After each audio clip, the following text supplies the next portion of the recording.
ప్రస్తుతం మనతో పాటు అల్లం కోటేశ్వరరావు గారు ఉన్నారు, టీపీసీసీ సెక్రటరీ. అన్న నమస్తే. సో కాంగ్రెస్ పార్టీ వచ్చింది, 2.5 సంవత్సరాలు అయ్యింది. సో 2.5 సంవత్సరాలుగా కాంగ్రెస్ పార్టీ ఏం చేయలేదు, మొత్తం ఫెయిల్యూర్ అయిందని చెప్పేసి నిరూపించడానికి రేపు మోడీ వస్తున్నారని చెప్పేసి అంటున్నారు అన్న. సో ఈ 2.5 సంవత్సరాల్లో ఏం చేయలేదా కాంగ్రెస్ పార్టీ? చెప్పేటవరకు సిగ్గు లేకుండా వినేటవరకు ఉండాలి. ఏం చేయలే అంటే ఇంతకుముందు ఉన్న ముఖ్యమంత్రి ఏం చేసిపోయింది? ఆయన మొత్తం చిప్పలు పెట్టి వేయండి చేతుల. అసలు తెలంగాణ వచ్చిన కొత్తలో మిగులు పడిచేటి ఇచ్చినాం, రాష్ట్రం ఇచ్చిన కొత్తలో. ఏ రోజైతే రేవంత్ రెడ్డి గారు ముఖ్యమంత్రి అయ్యారో ఆయనకి ఏం చేయడానికి ఆడ ఏమి లేనప్పుడు ఆయన ఎట్లా చేశాడు? అప్పటికి కూడా 2.5 సంవత్సరాల నుంచి ఏ రోజు కానీ ఏ ఒక్క ఉద్యోగి కానీ ఎవరికి జీతం ఆపకుండా ప్రభుత్వాన్ని నెట్టుకుంటూ వస్తుండు. రేపు మోడీ వస్తుండు అంటున్నారు. మోడీ ఏం మొహం పెట్టుకొని వస్తుండు? రాష్ట్రానికి ఎంత బడ్జెట్ ఇచ్చిండు? రాష్ట్రం నుంచి ఎంత బడ్జెట్ తీసుకుంటారు, ఎంత బడ్జెట్ ఇస్తున్నారు? పైనుంచి కాంగ్రెస్ పార్టీ ఏం చేయలే అంటే కాంగ్రెస్ పార్టీ ఈ రోజుకి డెమోక్రాటిక్ గా ప్రతి ఒక్కరికి మెల్లమెల్లగా డెవలప్మెంట్ చేసుకుంటూ వస్తున్నది. ఒకటేసారి రాత్రి ఆడ బడ్జెట్ లేకుండా ముఖ్యమంత్రిని చేయమంటే ఏడికేం చేస్తాడు ముఖ్యమంత్రి కూడా మనిషి ఆడ మ్యాజిక్ చేయడానికి ఏం లేదు. డబ్బులు ఒక అతనికి ఏమో డబ్బులు పెట్టి మిగులు బడ్జెట్ ఇచ్చి పని చేయమంటే కాళేశ్వరం పేరు మీద దోపిడీ చేసిన వ్యక్తి అతని మీద సిబిఐ ఎంక్వైరీ చేసి ఈ రోజు వరకైనా లోపల వేయలేకపోయింది సెంట్రల్ గవర్నమెంట్. మాకు బడ్జెట్ లేకపోగా పైనుంచి అప్పులు ఇచ్చి రాష్ట్రానికి అప్పులు ఇచ్చి ముఖ్యమంత్రిని చేయమంటే ఒక విధంగా నెట్టుకొస్తుండు ముఖ్యమంత్రి. ఆయన పైనుంచి రేపు మోడీ వస్తుండు, మీరు ఏం చేసిర్రు అంటే ఇంకేం చేయాలి? మోడీ ఏం చేసాడు? మాకు రాష్ట్రానికి మోడీ ఏం చేయలేడు అంటుండ్రు కదా. ఇప్పుడు రేపు డబుల్ రోడ్లు వేయడానికి వస్తుండు, తర్వాత సమ్మక్క సార్లమ్మ గిరిజన యూనివర్సిటీ ఓపెన్ చేయడానికి వస్తున్నాడు, తర్వాత ప్రభుత్వ 850 కోట్లు సంబంధించి అంటే కేంద్ర ప్రభుత్వ పనులు స్టార్ట్ చేయడానికి వస్తుంది. ఇవన్నీ మీకు కనిపిస్తలేవా? ఒకప్పుడు మన్మోహన్ సింగ్ గారు 10 ఏళ్ల కింద వచ్చినప్పుడల్లా 15,000 కోట్లు, 20,000 కోట్లు, 1,00,000 కోట్లు ఇలాంటి ఇనాగ్యురేషన్స్ కానీ ఇలాంటివి జరిగేవి. ఈ రోజు మోడీ వస్తుంటే 10,000 కోట్లు కూడా కానీ రోడ్లకి సమ్మక్క సార ఎంత అవుతుంది భయ బడ్జెట్? ఎన్ని యూనివర్సిటీలు మేము ఉన్నప్పుడు ఏం చేసినాం? ఐఐటి వేసినాం, ఐఐఎం వేసినాం. ఈ రోజు వేస్తున్నది ఏందో ఒక గిరిజన యూనివర్సిటీ. దానికోసం ప్రైమ్ మినిస్టర్ రావాల్సి వస్తుంది.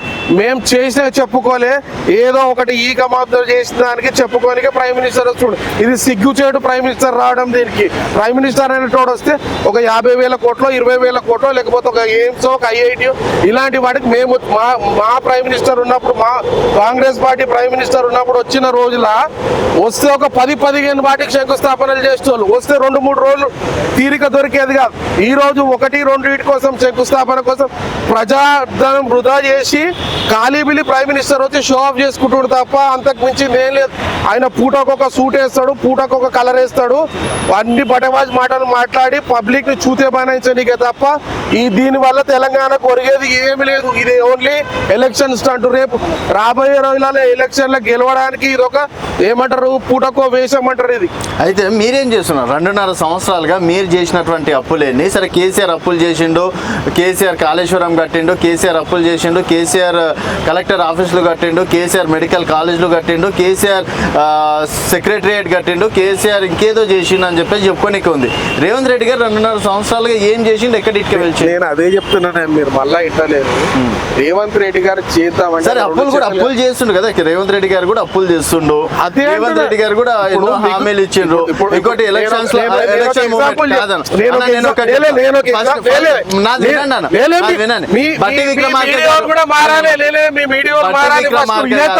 విక్రమార్క గారు మాకు పరిపాలించడం తెలుసు, మేము 60 సంవత్సరాలు పరిపాలించామన్నాం, బడ్జెట్లు లోటుబాట్లు తెలుసు అన్నాడు. అన్ని తెలిసే కదా అధికారంలోకి వచ్చింది.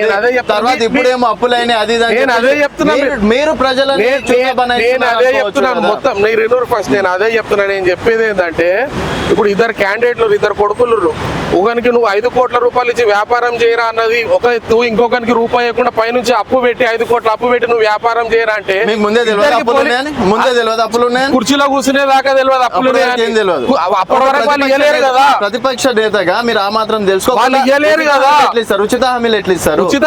ప్రజలకి మంచి చేయాలనే తాపత్రయంతో మేము అధికారం అధికారంలోకి వచ్చినాం. ఈ రోజు కూడా అధికారం కోసం- అదే పద్ధతిలో అధికారం ఈ రోజు కూడా అదే అధికారంలో రావడానికి ఉచిత హామీలు ఇచ్చిండ్రు. ప్రజల మీద ప్రేమతో కాదని నేను అంటా. నేను ఏమంటున్నా, ప్రజలకి మంచి చేయాలనే తాపత్రయంతో మేము అధికారంలోకి వచ్చినాం. అదే విధంగా మేము పని చేసుకుంటూ పోతున్నాం. మేము ఎక్కడెక్కడనైతే బడుగు బలహీన వర్గాలు ఉన్నాయో అక్కడి నుంచి మేము మొదలు పెట్టుకొని చిన్నగా మేము ప్రజాపాలన అనేది చేసుకుంటూ వస్తున్నాం. ఇప్పుడు మా దగ్గర బడ్జెట్ ఏమి ఇవ్వలేరు, మాకు అసలు డబ్బులు అనేవి పెట్టలేరు.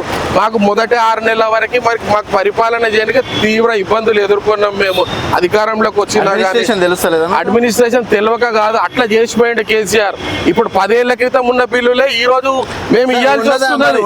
పరిపాలించక ఫ్యూచర్ సిటీలు, ఆ సిటీలు, ఈ సిటీలు అవును, ప్రజలకి ఈ రోజు మేము పాజిటివ్ హోప్ తో లేవన్నప్పుడు మీ కోరికలు తప్పదు.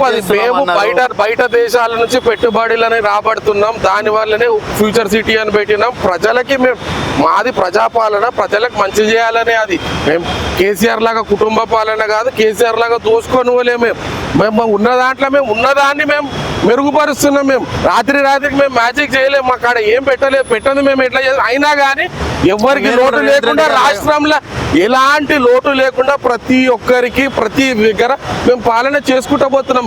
మేము లేని ఈరోజు ఒకటేసారి మేము రాత్రి మేము బంగారం చేసిస్తాం, మేము బంగారు తెలంగాణ మేము అట్లా చెప్తలేం కదా. మేము చేస్తున్నాం కానీ చేద్దాం. సో మొత్తం ఫైనల్ ఏం చెప్తారన్న మోడీ రావడం అనేది అది ఓన్లీ బీజేపీ యొక్క ఎలక్షన్స్ అంటే మొన్న బెంగాల్లో గెలిచేది కాబట్టి ఈరోజు ఈడ వచ్చి ఏదో నేను రేపు మ్యాజిక్ చేస్తా అని చెప్పడం. అంతకుమించి నిజం చెప్పాలంటే మోడీ ఈరోజు రాష్ట్రానికి తీవ్ర ద్రోహం చేసిండు. మోడీ వల్ల వచ్చిన బడ్జెట్ ఏం లేదు రాష్ట్రానికి. సో నెక్స్ట్ పశ్చిమ బెంగాల్ టు తెలంగాణలో గెలుస్తా అంటున్నారు. అది కళ. ఇది తెలంగాణ, ఇది బాబు, ఇది బెంగాల్ కాదు. తెలంగాణ వేరు, బెంగాల్ వేరు. తెలంగాణలో కాంగ్రెస్ కూడా నెక్స్ట్ కూడా మేమే